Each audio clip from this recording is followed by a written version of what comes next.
لا حول ولا قوة إلا بالله العلي العظيم. أعوذ بالله من الشيطان اللعين الرجيم. بسم الله الرحمن الرحيم. الحمد لله الذي هدانا لهذا وما كنا لنهتدي لولا أن هدانا الله. لقد جاءت رسل ربنا بالحق. الصلاة والسلام على أشرف الأنبياء والمرسلين سيدنا ونبينا وشفيع ذنوبنا وطبيب نفوسنا وحبيب قلوبنا ومولانا بالقاسم محمد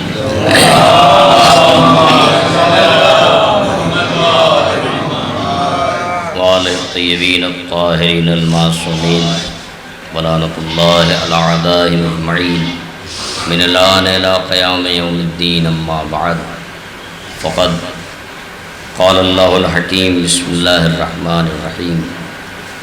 ومن حاجك فيه من بعد ما جاءك من العلم فقل تعالوا ندعو أبناءنا وأبناءكم ونساءنا ونساءكم وأنفسنا وأنفسكم ثم نبتهل فنجعل لعنة الله على الكاذبين. صلوات محمد.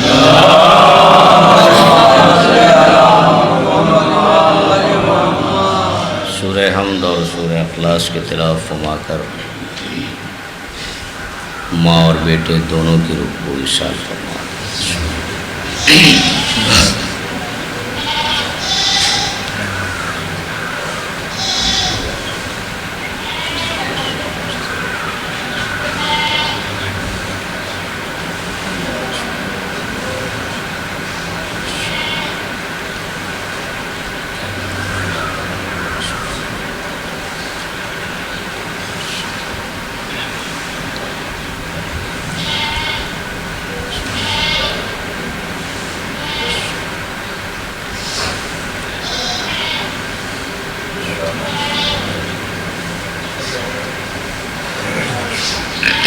مرد و صلوات پڑھ دیں محمد والا.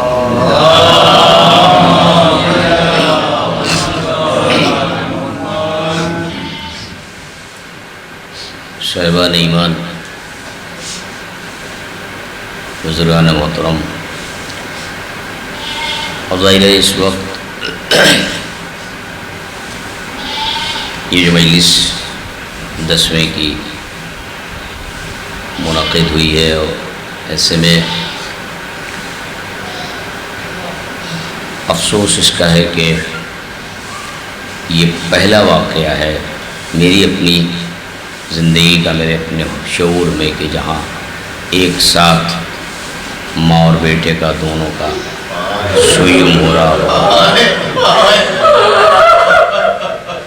تو اب اس وقت فضائل پڑھنے کا کوئی امکان ہو، صرف یہ ترجمہ میں کر دوں، اور اللہ جو ہے بہرحال صبر دے. زاہد صاحب کو، بھائیوں بہنوں اور گھر کے سبھی لوگوں کو بڑے افسوس کی بات ہے. یہ ظاہر ہے اب آج ویسے تو 23 ذی الحجہ ہے، جناب مسلم کے بچوں کی شہادت کی بھی تاریخ ہے، لیکن ترجمہ کر دوں میں کیونکہ کل 24 ذی الحجہ ہے. فمن حاجک فیہ من بعد ما جاءک من العلم. پیغمبر جو علم عیسیٰ کے بارے میں تم تک پہنچایا جا چکا ہے یا پہنچ چکا ہے، اگر اس کے بعد بھی یہ تم سے جھگڑتے ہیں تو پھر ان سے کہو کہ فقل تعالوا ندعو ابناءنا وابناءکم ونساءنا ونساءکم وانفسنا وانفسکم، کہ تم مباہلے کے لیے تیار ہو جاؤ، مباحثے کے لیے تیار ہو جاؤ، اور تم اپنے بیٹوں کو لاؤ. ہم اپنے بیٹوں کو لاتے ہیں، ہم اپنی عورتوں کو لاتے ہیں، تم اپنی عورتوں کو لے کے آؤ. ہم اپنے نفسوں کو لاتے ہیں، تم اپنے نفسوں کو لے آؤ. ثم نبتہل فنجعل لعنۃ اللہ علی الکاذبین. پھر جب مباہلہ ہو جائے تو جو صادقین ہے وہ کاذبین پر لعنت. تو عجیب انداز ہے آیت کا کہ پہلے تو یہ کہا گیا کہ اے محمد جو علم آپ تک پہنچ چکا عیسیٰ کے بارے میں، اگر یہ نہیں مانتے ہیں تو اب آپ بلاؤ. یعنی مطلب کیا ہے؟ جو دعوے دار ہیں انہیں بلاؤ. عیسیٰ تو نہیں ہیں، لیکن عیسیٰ کے مقابلے میں اگر تم کو یہ نبی نہیں مانتے ہیں، عیسیٰ کو خدا کا بیٹا مانتے ہیں، تو تم خود انہیں اب دعوت دو، چیلنج کرو. اور یہی وجہ ہے کہ اس وقت عیسیٰ کی عصمت کو بھی بچانا تھا، عیسیٰ کی نبوت کو بھی ثابت کرنا تھا، اور عیسیٰ کی جو یہ تثلیث کا عقیدہ تھا اسے توڑنا تھا. اور اسی لیے مباہلے میں پیغمبر معصومین کے ساتھ گئے ہیں، غیر معصومین کو نہیں، کیونکہ توحید کو بچانا تھا. توحید کو بچانا تھا جنہیں مقابلے پہ بلایا جا رہا تھا. آپ انداز دیکھیں، بس دعوت دی جاتی مباہلے کی، کہا نہیں، ہر سن و سال اور ہر صنف کے لوگ آئیں. یہ نہ کہو کہ بعد میں تم مباہلہ ہو جانے کے بعد، مباحثہ ہو جانے کے بعد کہ ہمارے بچے یا ہماری عورتیں، کہا نہیں، سب آ جاؤ، بیٹوں کو لاؤ. میں نبی کی حیثیت سے آؤں گا تمہارے نبی کے برابر، تمہارے نبی کے. اپنی اولادوں کو تم لاؤ گے، اپنی عورتوں کو تم لاؤ گے، میں بھی لاؤں گا، اور اپنے نفس کو. اچھا عجیب بات ہے، یہاں پہ نفس پیغمبر بنا کے یہاں پہ علی کو بھیجا ہے قدرت نے. یہاں اور کوئی لفظ نہیں صرف نفس کہا ہے. اور نفس جانتے ہیں آپ، نفس کا مطلب یہ ہے کہ انسان کے قالب میں جو نفس ہے وہی اصل میں کارگر ہوتا ہے. یہاں ولایت کے بغیر نبوت ایک قدم نہیں چل سکتی ہے اگر اس نفس کا خلاصہ کیا جائے. ذرا سا تھوڑا سا ادھر آ جائیے، 10-15-20 منٹ میں مجلس تمام کر دوں گا، اس لیے کہ میں تھوڑا سا اتفاق سے ایسا ہوا کہ میں یہ سمجھ رہا تھا کہ 2 مجلسیں بڑے امباڑے میں بھی ہوئیں تو وہ 8 بجے میں نے پڑھی، لیکن یہ مجلس جلدی شروع ہو گئی اور میں تھوڑا کام ہے رہتا ہے گھر پہ، اپنا جانور مرا ہے اس کو دیکھتا اکتا ہوں. اپنا یہ کام میرا ڈیلی کا معمول کا ہے، میں کرتا ہوں. مار صاحب کا فون گیا نہیں ہے، لیکن جلدی سے میں وہ تو کہیے کہ میں آ گیا اس طرف کمرے میں، فون جہاں چھوڑا تھا میں وہاں آ گیا تو میں نے دیکھا کال پڑی، تو میں نے کہا مار صاحب خالی یاد دلا رہے ہوں گے، پہلے مرثیت شروع ہے، صلوات پڑھیے محمد والے. کہاں احسن بھائی ہیں کہ گئے نا؟ حیدر بھائی پڑھے، احسن بھائی نہیں تھے کیا؟ اصغر بھائی تھے. اچھا احسن بھائی نہیں پڑھے. میں نے کہا کچہری والوں کا کیا وہ انتظار کرتے رہتے کوئی آئے لکھے پڑھے کچھ کرے، وہاں تو ٹائم کی کوئی پابندی ہے نہیں. صلوات پڑھیے محمد والے.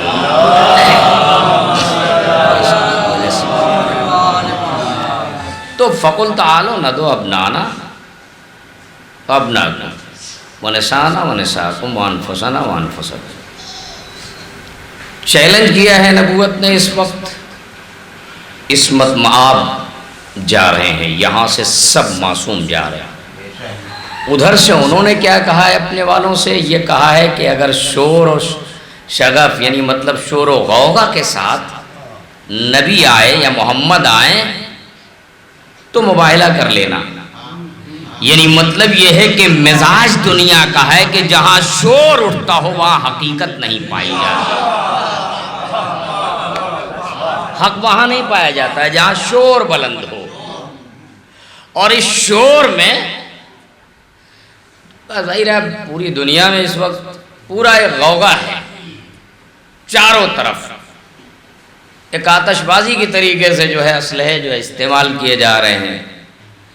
پوری مادیت اپنے تمام امکانات کے ساتھ حق کے مقابلے میں کھڑی ہے، اور حق تنہا خاموشی کی شکل میں کبھی خامنائی کے چہرے میں نظر آ جاتا ہے، کبھی سیستانی کے چہرے میں نظر آتا ہے، جہاں کوئی شور نہیں ہے، بس سنجیدگی اور شرافت ہے جو باطل کا منہ توڑ جواب دے رہی ہے۔ تو شور ہوگا مباہلہ، انہوں نے یہ پہلے ہی طے کر لیا۔ اس کا مطلب یہ ہے کہ آثار، دنیا کے آثار طے کر دیے انہوں نے کہ ہمیشہ یہی ہوا ہے۔ ان کی کتابوں میں کچھ ایسے آثار اور کچھ ایسی چیزیں تھیں جس کی وجہ سے انہوں نے فیصلہ کر لیا کہ معاملہ یہ ہے۔ اور اب یہاں پیغمبر جب چلے ہیں تو ظاہر ہے جناب زہرا کو لے جانے کا کوئی مطلب ہی نہیں تھا۔ جناب زہرا کو لے جانے کیا مطلب؟ مباحثہ ہوگا، مقابلہ ہوگا، نبوت کا مسئلہ ہوگا تو علی بولیں گے یا نبی بولیں گے، بچوں کو بھی لے کے گئے، بیوی کو بھی لے کے گئے، تاکہ تعارف پنجتن کا ہو جائے۔ گھر کی چہار دیواری میں قصہ کے نیچے لوگ ہیں، کون کون ہیں یہ تو جبرائیل بھی نہیں جانتا۔ میدان مباہلہ میں آج تعارف ہو جائے گا کہ کون ہے نبی کے گھر والے اور نبی کے خاندان، لہذا آج تعارف ہو جائے۔ اس لیے یہ آج سب پورا قبیلہ آ گیا، پنجتن آ گئے۔ میں نے مجلسوں میں اکثر کبھی کبھی کہا ہے، جب مباہلے کے حوالے سے یہ آیت پڑھتا ہوں تو آج انداز بدل دیا تھوڑا سا، پیغمبر نے تھوڑا انداز بدلا ہے۔ لے کے جب نکلے ہیں اور آئے ہیں مباہلے کے میدان میں تو اب پیغمبر کا انداز، طریقہ یہ بدلا کہ عید کا دن آتا ہے تو مساوات، دونوں بچوں کے لیے ناکہ بن جاتے ہیں، تختی لکھنا ہوتا ہے دونوں کے لیے تختی لکھوائی جاتی ہے، زلفیں دونوں کو ہاتھ میں دی جاتی ہیں، لباس دونوں کے لیے، یعنی مطلب یہ کہ برابر سے کہیں کہیں حسین کو الگ کیا ہے۔ پیغمبر سجدے میں ہیں، پشت پر حسن نہیں آ رہے ہیں، حسین آ رہے ہیں۔ اب یہاں بھی کیفیت یہی ہے کہ قافلے کی جو ترتیب ہے، نبی کا یہ چھوٹا سا جو قافلہ میدان میں آ رہا ہے اس وقت حقانیت کے لیے کہ آج بحث ہوگی، آج عیسیٰ آخری نبی ہیں اور اللہ کے بیٹے ہیں، یا پیغمبر آخری نبی ہیں اور عیسیٰ اللہ کے بیٹے نہیں ہیں۔ اس مسئلے پر یہ چھوٹا سا جب قافلہ آیا تو ترتیب دیکھیں آپ کہ اب دونوں نواسوں میں ایک نواسے کو گود پہ اٹھایا اور ایک نواسے کو پیدل چلایا۔ دونوں برابر کے تھے، 6 مہینے کا فرق ہے، دونوں کو انگلی پکڑاتے اور دونوں کو برابر سے لے کے چلتے۔ کہا نہیں، آج امام حسن کو، بڑے نواسے کو پیدل چلا رہے ہیں اور چھوٹے نواسے کو آغوش میں لیا ہوا ہے۔ تو ایک عالم دین نجم الحسن صاحب کراری کے ہیں، انہوں نے بڑا اچھا جملہ لکھا۔ وہ کہتے ہیں کہ اس میں بات یہ ہے کہ آج اس لیے ترتیب بدلی ہے کہ ادھر سے 14 آ رہے تھے مقابلہ کرنے کے لیے، ادھر سے عیسائیوں کے طرف سے، نصارہ نجران کے طرف سے 14 نفر آ رہے تھے۔ پیغمبر 5 کو تو لے کے جا رہے تھے، لیکن حسین کو آغوش میں اٹھا کے پیشانی حسین کو سامنے کر کے بتایا کہ 9 بیٹے اور ہیں جو حسین کی نسل میں ہے، جو مباہلہ کرنے کے لیے۔ صلوات بر محمد و آل محمد۔ لہذا تم اگر 14 کی تعداد میں آ رہے ہو تو ہم بھی 14 کی تعداد میں آ رہے ہیں۔ اور آج معصومین اس لیے لائے گئے کہ خدا کی وحدانیت کو بچانا تھا، اس لیے کہ ان کی ضد یہ تھی کہ یہ کہہ رہے تھے کہ ذات عیسیٰ اللہ کے بیٹے ہیں۔ محمد نے آج حسین و حسن کے ذریعے انہوں نے فکرہ پھر کیا کیا دیکھنے کے بعد کہ یہ ہم ایسی شکلیں دیکھ رہے ہیں کہ اگر یہ پہاڑوں سے کہہ دیں تو پہاڑ اپنی جگہ سے ہٹ جائیں۔ اب آپ اندازہ کریں کس کو دیکھا ہے؟ امام حسن کو دیکھا ہے، امام حسین کو دیکھا ہے۔ تو جب بچپنے کو اتنا باکمال کر کے محمد نے پیش کر دیا، تب جا کے انہوں نے مباہلے سے اپنے قدم کو پیچھے ہٹایا اور یہ کہا ہم جزیہ دینے کو تیار ہیں۔ یعنی مطلب یہ ہے کہ انہوں نے تثلیث کے عقیدے کو تو نہیں چھوڑا، لیکن کم سے کم محمد کے گھرانے کی صداقت کو ضرور تسلیم کر لیا۔ محمد کے گھرانے کی صداقت کو تسلیم کیا، اور اگر تسلیم نہ کرتے تو پیچھے نہ ہٹتے۔ انہوں نے اپنی ضد کو نہیں چھوڑا، وہ آج بھی اسی عقیدے پہ قائم ہے۔ لیکن پیغمبر کے گھرانے کی صداقت کو ان بچوں کے، یہ بچوں میں کیا تھا؟ چھوٹے بچے ہیں، اب آپ سمجھ لیں کہ ان کی نگاہوں کا کہ کتنی گہرائی تھی ان کی نگاہوں میں کہ انہوں نے پیغمبر کے ان چھوٹے بچوں کو دیکھا، پہلی مرتبہ دیکھا۔ فاطمہ تو کسی نے دیکھا ہی نہیں، زہرا میدان میں آئی تب بھی دیکھی نہیں گئی، اس لیے کہ ایک طرف سے نبوت اور ایک طرف سے امامت۔ پیغمبر لائے تھے، اگر وہ اپنی عورتوں کو لا کے مباہلے میں بٹھاتے تب زہرا سامنے لائی جاتی۔ نبی لائے تو، لیکن آیت نے اعلان کر دیا۔ اب ظاہر ہے بڑی بحثیں ہوتی ہیں صاحب، اتنی بیٹیاں اتنی بیٹیاں، یہ سب سارے خرافات، یہ سارے چیلنج، یہ جتنا فریب تھا، جھوٹ تھا، ایک ایک آیت نے سارے ان کے جتنے مکر تھے، جتنی بھی سازش کے جال تھے، ان سب کو توڑ ڈالا انہیں آیتوں نے۔ اب ان آیتوں کا ترجمہ مشکل یہی ہے کہ ہم لوگ اپنا قرآن پڑھتے ہیں، ان کا بھی قرآن پڑھیں، تب جا کے سمجھ میں آئے گا کہ دنیا میں چل کیا رہا ہے۔ اس وقت جو آپ دیکھ رہے ہیں یہ مباہلہ، مثلا پسرانے جناب مسلم، پسرانے جناب مسلم، کیا سمجھ رہے ہیں آپ؟ عالم غربت، عالم مسافرت، بچے مار ڈالے گئے؟ نہیں، عالم مسافرت، عالم غربت میں ان بچوں کا مار ڈالا جانا یہ مسئلہ نہیں ہے۔ بات اتنی ہے کہ اصل میں جس راستے پہ باپ مارا گیا اسی راستے پہ بچے مارے گئے، ایک قدم پیچھے ان بچوں کا بھی نہ ہٹنا اپنے آپ میں چیلنج ہے کہ دنیا میں اگر کہیں صداقت ہے تو وہ صرف آل محمد کے قبیلے میں اور خاندان میں۔ یہ چھوٹے چھوٹے بچے افتاں خیزاں، ظاہر ہے خوف و ہراس ہے، پابندی ہے، زندان ہے، یہ سب کچھ ہے، لیکن اس کے بعد یہ بچے کیا کہتے ہیں؟ یہ اپنے عقیدے کو نہیں بدلتے، یہ منت نہیں کرتے۔ بچپنے کا جو مزاج ہے، جو فطرت ہے، اس اعتبار سے ان چھوٹے بچوں کو آپ دیکھیں، انہوں نے کیا مانگا ہے؟ نماز، نماز کی اجازت۔ بڑے افسوس کی بات ہے کہ جس دین میں نماز کی اس قدر تاکید ہو، جس قوم و ملت کے حوالے سے، وہاں نماز کے وقت ہمارے بچے، ہماری بچیاں درگاہ جاتے ہیں، ٹہلتے ہیں، مغربین کا وقت اذان ہونے والی ہے، پتہ یہ چلا کہ گھر سے یہ گھوم رہے ہیں، ٹہل رہے ہیں۔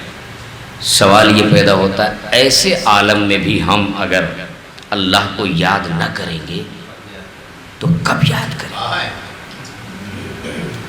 ایک مشکل جو آپ کو نظر آ رہی ہے یہ مشکل نہیں ہے، یہ تو بلاؤں کو رد کرنے کے لیے آپ کے پاس نسخے ہیں، اس کا استعمال کرنا، وہ بلائیں رد ہو جائیں۔ مشکل دنیا میں اس وقت جو اہل حق کے لیے کھڑی کر دی گئی ہے، ایسے وقت میں بھی خدا سے توسل نہ کیا جائے گا تو کب کیا جائے گا؟ آپ یہاں تھوڑے سے اس مسئلے سے پریشان ہیں، ظاہر ہے محرم آ رہا ہے، اور صاحب محرم کے لیے بے چینی ہے ہر طرف، دیہاتوں میں، علاقوں میں، شہر شہر، قریہ قریہ کے صاحب جلوس کیسے نکلے گا، مجلس کیسے ہوگی۔ اب کل ایک صاحب نے 12 تاریخ کا ہم سے کہنے لگے ایک مجلس، پتہ ہی چلا کہ یہاں ایک مجلس کا رات میں 12 بجے آپ لوٹ کے آ رہے ہوں گے، کیسے آپ مجلس پڑھنے جائیں گے، کیسے آئیں گے، کیا ہوگا؟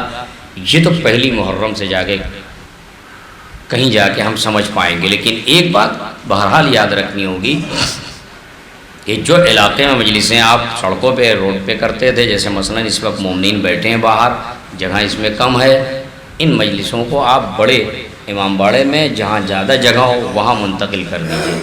مثلا جعفریہ آپ کا مکتب ہے، اس کے اندر گراؤنڈ میں کر دیجیے، مثلا پنجتنی ہے، اس کے اندر کر دیجیے۔ امام باڑے ہیں جس میں زیادہ مومنین آتے ہیں، سڑکوں پہ نہ بیٹھیے۔ اس کے بعد کسی کی ہمت نہیں ہے کہ وہ آپ کے یہاں عمارت کے اندر داخل ہو جائے، باہر وہ بلا کے پوچھے گا کیا ہو رہا ہے۔ وہ آپ کے پاس ایسے پڑھے لکھے ہوشیار لڑکے ہونا چاہیے کہ وہ کہہ لیں گے صاحب کچھ بھی نہیں ہے، ٹھیک ہے ٹھیک ہے ٹھیک ہے صاحب، جیسا آپ کہیں گے ویسی ہوگا، اور اس کے بعد اگر ضرورت ہو تو 500 کا نوٹ پکڑائیے چلے جائیں۔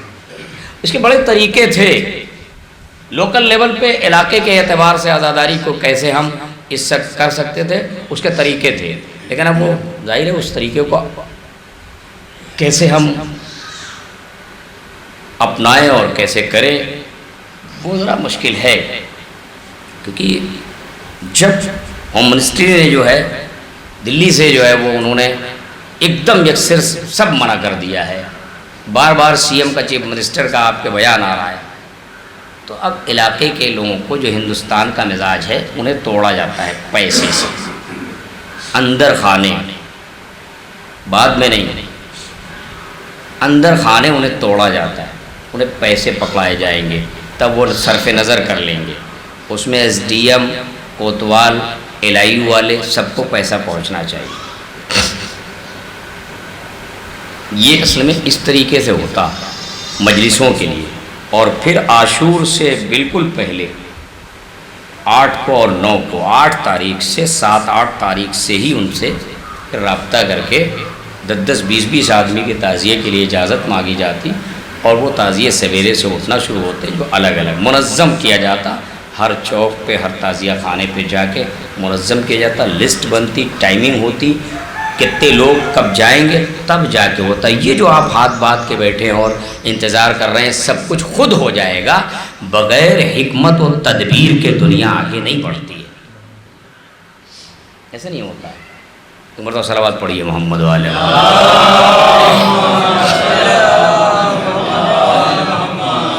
لذا یہ صداقت میدان مباحلہ، پیغمبر نے ان کے سامنے چیلنج پیش کیا، وہ پیچھے ہٹ گئے اور پنجتن واپس۔ تاریخ نے لکھ دیا کہ انہوں نے اپنی شکست قبول کر لی۔ یہ دنیا میں جتنے شکست خوردہ ہیں یہ آج اسلام کے سامنے آ کے کھڑے ہو جاتے ہیں۔ آپ حالات کا معائنہ کریں کہ اس وقت بیروت کا جو معاملہ ہوا ہے، ابھی ایران نے کل صبح یا پرسوں کی بات ہے 3 میزائلیں پھر مار 12 میزائلیں ایک ہفتے پہلے ماری، ایک دم سے اتھل پتھل ہے پورے مڈل ایسٹ میں، اس طرح پورا ہنگامہ مچا ہوا ہے، اور وہ لڑائی آپ لڑ رہے ہیں۔ کون لڑ رہا ہے؟ مومنین لڑ رہے ہیں، صاحبان ایمان لڑ رہے ہیں۔ لہذا یہ جو پاور آپ کا ہے نا، یہ آپ کو پہلے آپ یہاں سے لے کے پوری دنیا میں جب ترتیب و نظم ہو جائے گا شیعت میں، تب جا کے ایک لشکر جرار تیار ہوگا، ورنہ یہ نہیں ہے کہ صاحب اپنے علاقے میں آپ نے اس لیے غدیر منائی تاکہ غدیر کے ذریعے سے ہمیں ثواب مل جائے۔ غدیر ثواب کے لیے نہیں ہے، غدیر پہنچانے کے لیے ہے۔ ثواب ضمناً آتا ہے، عمل کرنے کے نتیجے میں جو فائدہ ہوتا ہے وہ اور چیز ہے، لیکن جو مقصد ہوتا ہے بنیاد وہ ہے اصل میں مقصد، ہدف کیا ہے کہ صاحب میں نے ایک کام کیا تاکہ اس سے لوگوں کو فائدہ پہنچ جائے، اس کے پیچھے آپ کو جو فائدہ ہو رہا ہے وہ اللہ کی کرم نوازی ہے، غدیر پہنچانے کا کام ہے۔ میں نے کل کی مجلس میں کہا تھا بڑے امباڑے پہ کہ فَإِن لَمْ تَفْعَلْ فَمَا بَلَّغْتَ رِسَالَتَهُ، پیغمبر کو اللہ نے کہا کہ تم پہنچاؤ، یعنی علی کو مولا بناؤ، اور پیغمبر نے پھر اصحاب سے کہا کہ جو حاضر ہیں وہ غائب تک پہنچائیں، یعنی مطلب یہ کہ سلسلہ ٹوٹا نہیں ہے، غدیر کا جو حکم ہے، جو اعلان وہاں کیا گیا تھا، وہ اعلان پوری دنیا میں اہل ولا سے پکار کے یہ کہہ رہا ہے کہ تمہاری ذمہ داری صرف ماننا نہیں ہے، پہنچانا تمہاری ذمہ داری ہے، ولایت کو لے جانا تمہاری ذمہ داری، علی کی حقانیت کو ثابت کرنا تمہاری ذمہ داری ہے۔ ثابت کیسے ہوگی علی کی حقانیت؟ ہمارے اخلاق سے، ہمارے کردار سے، ہمارے رحم و کرم سے، ہماری بردباری سے، ہمارے ظاہر ہے یہ جو ہم دیکھ رہے ہیں۔ دیکھیں ایک چیز یاد رکھیے، مشکل کہاں ہو رہی ہے؟ مثلا ایک ذمہ داری میری تھی، میں نے اسے پورا نہیں کیا، اس ذمہ داری کو سامنے والا بڑھ کے کیوں نہیں پورا کرتا؟ اخلاقاً فریضہ نہیں ہے اس کا، لیکن اخلاق تو ہے اس کی ذمہ داری اخلاقی، کہ اس ذمہ داری کو وہ خود پورا کرے جو میں نے صرف نظر کر لی، بچا لیا اپنے آپ کو، میں نے نہیں پوری کیا۔ میں گناہگار ہوں نہیں گناہگار ہوں، مجرم ہوں نہیں مجرم ہوں، ایک الگ بات ہے، لیکن سماج میں اخلاقی ذمہ داری پورا کرنے والے سامنے کیوں نہیں آتے؟ ٹھیک ہے سب صحیح چل رہا ہے، اچھا چل رہا ہے، ماشاءاللہ بڑھیا چل رہا ہے، لیکن پھر میں کہہ رہا ہوں کہ جو باہر بچے بیٹھے ہیں ان جوانوں کو خطاب کر کے اپنے مستقبل، اپنی عمر کا حساب لگاؤ اور اپنے مستقبل کو نشانے پہ رکھو کہ تمہیں کرنا کیا ہے زندگی میں۔ تمہیں روزانہ دکان پہ جا کے شام تک 200-400 روپے لے کے کھانا ہے اور بوڑھے ہو جانا ہے؟ کیا یہ مقصد ہے؟ اگر یہ مقصد ہے تو تم ناکامیاب ہو۔ اگر یہ مقصد ہے زندگی میں تو ناکامیاب ہو۔ کامیاب وہ انسان ہے کہ جہاں اس کے اندر ایک جذبہ ہو کہ میں جو کر رہا ہوں، تجارت کر رہا ہوں، سروس کر رہا ہوں، پڑھ رہا ہوں، پڑھا رہا ہوں، جو کچھ بھی کر رہا ہوں اس کا ہدف صرف یہ ہو کہ اسلام مضبوط ہوتا جائے، قوم آگے بڑھتی جائے، ملت کے لوگ ترقی کرتے جائیں۔ جب تک یہ مقصد نہیں بنے گا خدا برکت سے نہیں نوازتا۔ تو بدل ہو گیا، تمہاری مزدوری ہو گئی کہ صبح سے ایک مزدور جاتا ہے، وہ سامان اٹھاتا ہے، مال اٹھاتا ہے، شام کو اس کو 300 روپے مل جاتے ہیں۔ ہمارا بھی ہدف یہی ہو گیا۔ اصل میں اس ہدف کو ہم نے چونکہ ہم سمجھ نہیں پائے کہ ہم کس لیے پیدا کیے گئے ہیں۔ یہ مباہلہ، یہ غدیر، یہ محرم، ان کا کام ثواب دینا نہیں ہے، یہ ہماری ذمہ داری ہے۔ اس لیے کہ ایک جملہ پھر وہ دوہرا دوں، وہ جو 1.25 لاکھ حاجیوں میں سے 12 افراد نکلے تھے، 1.25 لاکھ تھے، 1,24,000 یا 90,000، یہ جو حاجی تھے جن کے سامنے علی کو مولا بنایا گیا، ان میں سے 12 لوگ نکلے یہ، اور یہی 12 گئے، انہوں نے منبر کو گھیر لیا۔ پاور کتنا ہے؟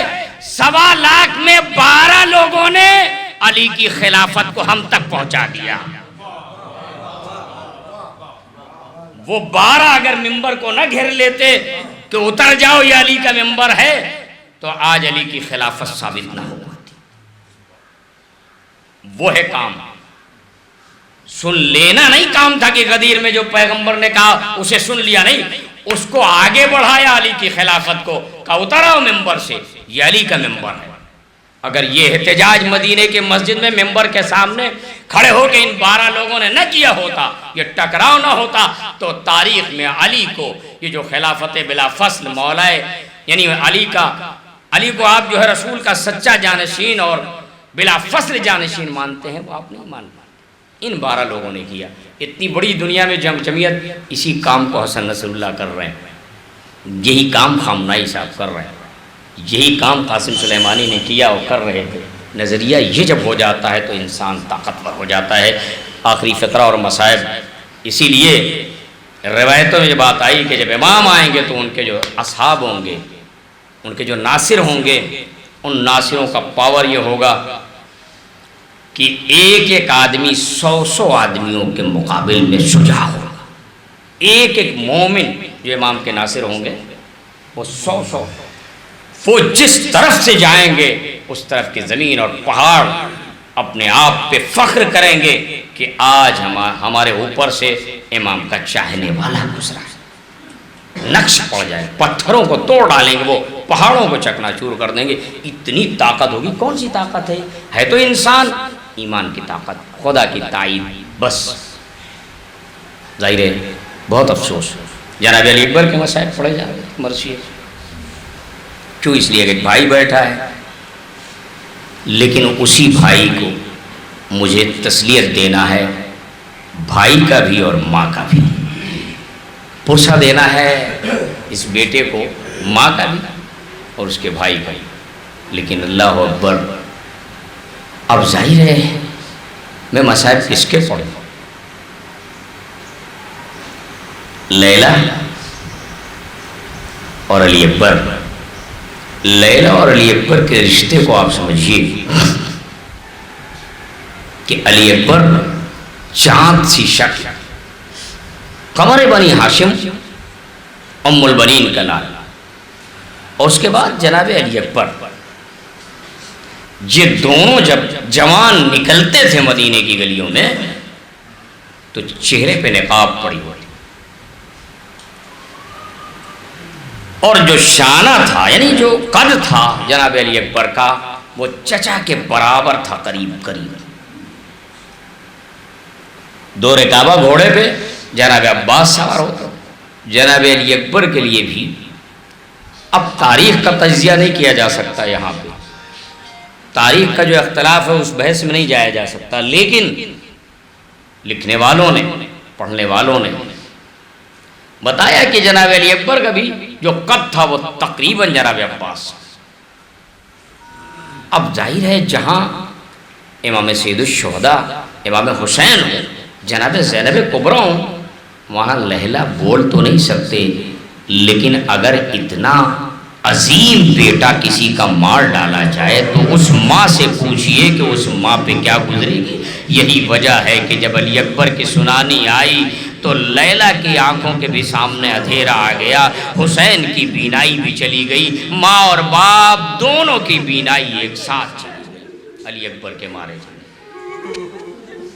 کتنا مشکل وقت ہوتا ہے، ظاہر ہے ایک گھر سے ماں رات میں اس کا جنازہ اٹھتا ہے اور سویرے جوان بیٹا، اللہ اسے بتایا نہیں گیا کہ ماں کا انتقال،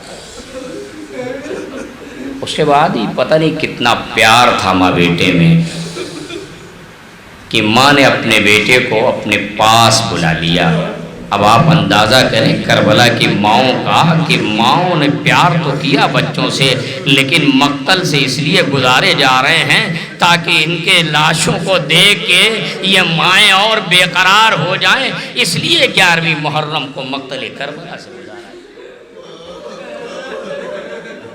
اللہ، جناب علی اکبر، جناب لیلا، یہ جو بچے مارے گئے ہیں اور یہ مائیں، میں کیا عرض کروں آپ کی خدمت میں، کربلا محرم آ رہا ہے، محرم آ رہا ہے، عزا کے دن آ رہے ہیں، ایک جوان بھائی آپ کا انتقال کر گیا، زاہد صاحب کیسے برداشت کرے، 2 بیٹے 1 سال کے اندر اور شریک حیات، 3 غم ایک انسان کو، یہ سخت امتحان ہوتا ہے مومنین کا۔ کبھی کبھی اللہ آزمائش میں ڈالتا ہے، کبھی کبھی اللہ امتحان لیتا ہے نفسوں کا، بھوک کا، وَلَنَبْلُوَنَّكُمْ بِشَيْءٍ مِّنَ الْخَوْفِ وَالْجُوعِ وَنَقْصٍ مِّنَ الْأَمْوَالِ وَالْأَنفُسِ وَالثَّمَرَاتِ، یہ نفس کی یعنی جان کی کبھی جان لے لیتا ہے، کبھی پلٹا لیتا ہے اپنی امانتوں کو، اس کے بعد آزماتا ہے۔ اب آپ اندازہ کریں کہ لیلا اور علی اکبر کی محبت کا کیا اندازہ ہوگا، اس لیے کہ جناب علی اکبر پیغمبر کی شبیہ ہیں۔ جناب علی اکبر، اور جناب علی اکبر آئے ہیں کس موقع پر؟ جب عباس مارے جا چکے ہیں، تب علی اکبر آئے ہیں۔ آپ اندازہ کریں کہ اگر جناب قاسم اور جناب علی اکبر 2-3-4 منٹ میں شہادت نہیں پڑھ سکتا، جناب قاسم اور جناب علی اکبر دونوں کے جنگ کا انداز آپ دیکھیں تو دونوں میں فرق نظر آئے گا، اس لیے کہ قاسم 13 سال کے بچپنے میں جس حوصلے کے ساتھ فوج عادہ پر حملہ کر رہے ہیں، نہ زرہ ہے نہ خود ہے، اس کے بعد بھی علی اکبر ہیں جس پر زرہ ہے، خود ہے، لیکن جناب علی اکبر کا حملہ ویسا حملہ نہیں ہے جیسا قاسم نے حملہ کیا ہے۔ کیوں؟ اس لیے کہ عباس و علی اکبر چچا کے زندہ رہتے ہوئے جب قاسم میدان میں گئے تو حوصلہ جوان تھا کہ میرا چچا عباس ہے، میرا بھیا اکبر ہے، میرے چچا پہ کوئی آنچ نہیں آئے گی، لیکن جب علی اکبر میدان میں گئے تو پھر فکر ستائے جاتی ہے، ارے میرا بابا ضعیف ہے، میری ماں اور بہنیں، انہیں میرے بعد کون سا۔ یہ ہے اصل میں کیفیت، یہ وہ نفسیات اور حساسیت ہے جس کو ہم نہیں سمجھ سکتے۔ علی اکبر لوٹ کے اسی لیے آئے ہیں، علی اکبر پانی کے لیے نہیں آئے ہیں، لوٹ کے آئے ہیں اپنے بابا کو دیکھنے، اپنی ماں اور بہنوں کی خبر لینے کہ کہیں خیمے تک دشمن پہنچ تو نہیں گیا۔ علی اکبر آئے، جب بابا کو مطمئن پایا تو ایک مرتبہ قریب جا کے جاتے جاتے بابا کی پیاس کو دنیا کے سامنے پیش کر دیا، کہا بابا اگر تھوڑا پانی مل جائے، یہ نہیں کہا بابا کیسے واضح کرتے کہ میرا بابا کتنا پیاسا ہے۔ کہ تھوڑا پانی مل جائے۔ حسین نے اپنے دہن میں علی اکبر کی زبان کو لیا، اور جیسے علی اکبر کی زبان کو لیا تو ایک مرتبہ بیٹے نے زبان کو کھینچا، یہ کہتے ہوئے میرے بابا ارے آپ کی زبان میں تو کانٹے پڑے، آپ کی زبان میں تو کانٹے پڑے۔ جگہ جگہ سے زبان پھٹ گئی۔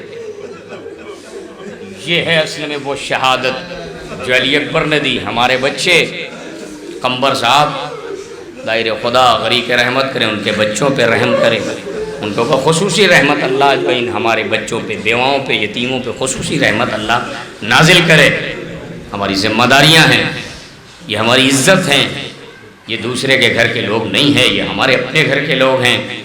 اسی بیوائیں بعض وقت بعض جوان بعض لوگ یہ کہتے ہیں ارے بیواؤں کا کیا کہنا، خدا کے واسطے جملے نہ کہیے، آپ اپنی ذمہ داری کو پورا کریے۔ اگر وہ آپ سے بہتر طریقے سے رہتے ہوں تو آپ کو خوش ہونا چاہیے، اللہ کا شکر ادا کرنا چاہیے کہ جس سماج میں یتیم اور بیوہ مطمئن ہوں خدا کی رحمت ماں نازل ہوتی ہے، لہذا اپنی ذمہ داری کو پورا کریے۔ بالکل زبان پہ یہ کلمات اچھے نہیں لگتے کہ بیواؤں کو تو بہت ملتا ہے، نہیں، ایسا نہیں ہوتا ہے، ایسا نہیں ہوتا، آپ غلط سمجھ رہے ہیں۔ اللہ اکبر، جناب علی اکبر۔ اب جناب علی اکبر یہاں سے اپنے بابا سے کہ پیاس کو واضح کیا اور میدان میں آ گئے۔ اب آپ جانتے ہیں بس دو فقرے، جب علی اکبر نے دوسرا حملہ کیا ہے تو دوسرے حملے میں 80 ظالموں کو پھر فنار کر دیا، لیکن کمی گاہ سے ایک ظالم نے پیچھے سے ایک نیزہ، ایسا نیزہ مارا کہ علی اکبر کے جگر میں وہ نیزے کی یعنی ٹوٹ کے رہ گئی۔ اب یہاں پہ شیخ عباس علیہ الرحمہ نے لکھا ہے، وہ لکھتے ہیں کہ جناب علی اکبر کے پشت میں جب یہ نیزہ مارا گیا، جس میں اتنا مجروح تھا، اتنا لہو جا رہا تھا، جناب علی اکبر نے اپنے آپ کو سنبھالا۔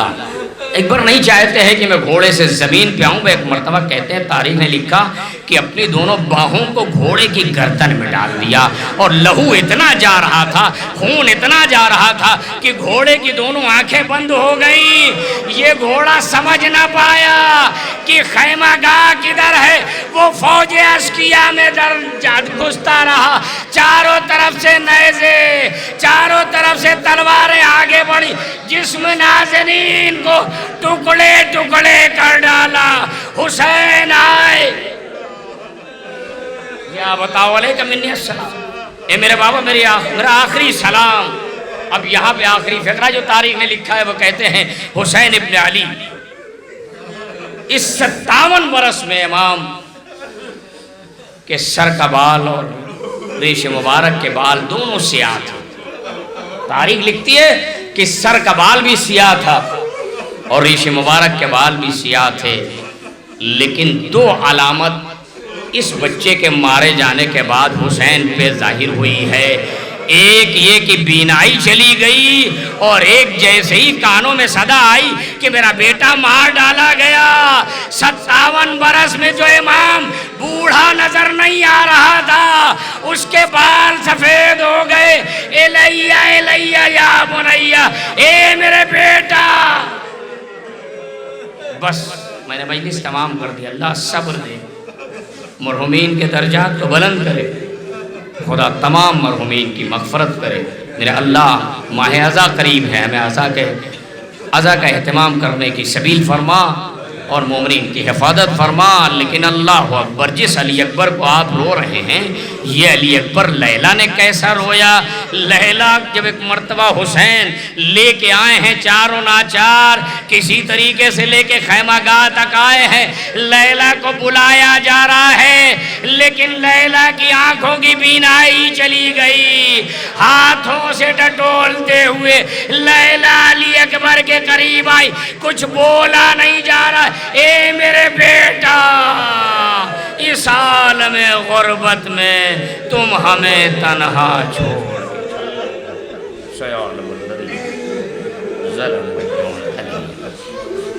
ربنا تقبل منا انك انت السميع۔ اے خدا تجھے واسطہ ہے، محمد و آل محمد کے اس مجلس کا پروردگار، ماں اور بیٹے ان مرحومین کے درجات کو بلند فرما، اور خصوصاً زاہد صاحب کو، مولانا میثم صاحب کو، دیگر بھائی اور بہنوں کو۔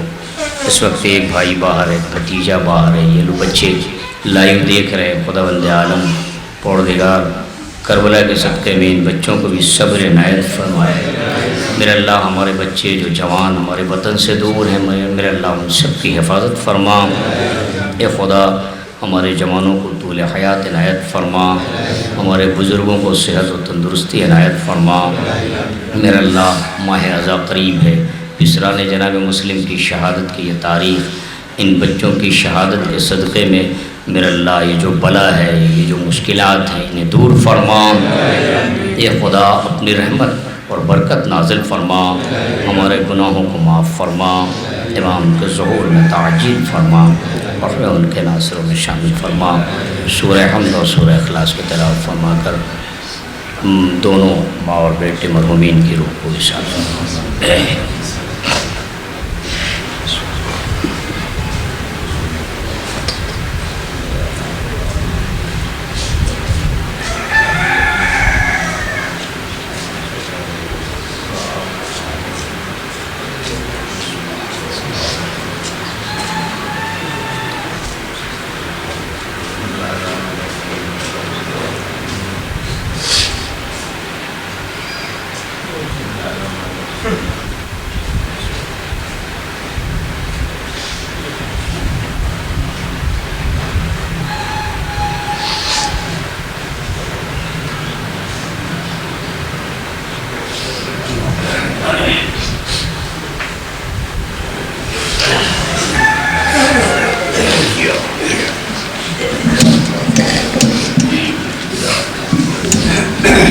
صلی اللہ علیہ یا ابا عبداللہ، السلام علیکم یا ابن رسول اللہ، السلام علیکم یا ابا الفضل العباس یا ابن امیر المومنین، السلام علیکم جمیعاً شہداء کربلا ورحمۃ اللہ وبرکاتہ، السلام علیکم یا مولاي یا غریب الغرباء، السلام علیکم یا معین الضعفاء والفقراء، سلطان یا ابا الحسن علی ابن موسیٰ الرضا، روحی و جسمی لک الفدا ورحمۃ اللہ وبرکاتہ، السلام علیکم یا مولانا صاحب العصر والزمان، السلام علیکم یا خلیفۃ الرحمن، السلام علیکم یا شریک القرآن، السلام علیکم یا امام الانس والجان، عجل اللہ تعالی فرجک وسہل اللہ تعالی مخرجک وظہورک وجعلنا من انصارک واوانک ورحمۃ اللہ وبرکاتہ۔